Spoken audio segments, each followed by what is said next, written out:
Yeah. And so suppose, and from my perspective, yeah, if your child is not thriving, if your child is not full of vitality and excitement, enthusiasm, if your child does not love learning, does not love their current school, get them out.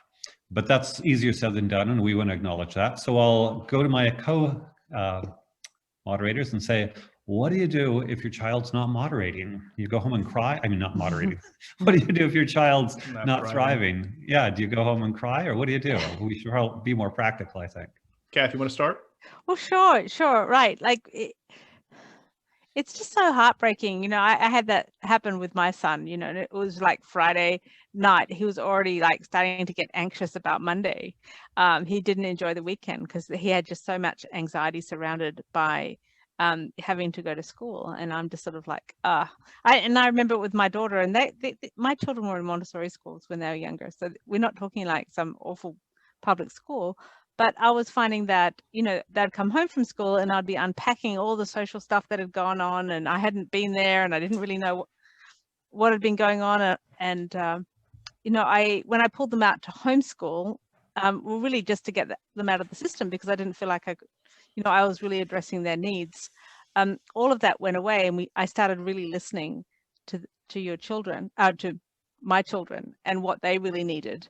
And then tried to work out from them what it is that would really make them thrive and get really excited about learning. So the most simplest thing you can do, I think, when you're first starting, when you decide to pull your child from school, is to really just sit down and listen.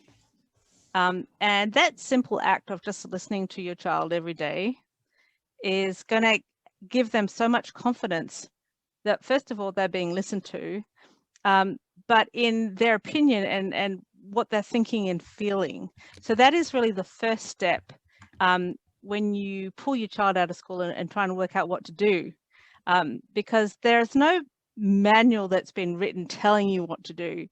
It's really, unfortunately, we give birth and we don't have this manual about what your child's going to be like and what to do, and all the education models, and we haven't really explored this. We haven't had children before, right? So you get to this point and we just don't really know what to do. So there's this feeling that you won't know.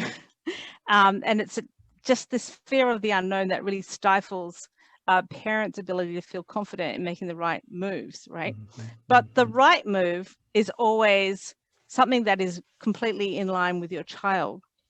And you are really an observer and an investigator and a detective to work out what that is.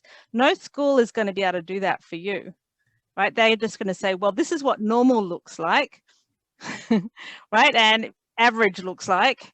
And you're either, you're trying to get your child into that. But we all know that every child is very unique and special. And we don't want our child to be average. We want to unlock their potential at being them, their essence, right? So how do you do that? And the very first place to start is actually the most simplest thing, which is just to really listen.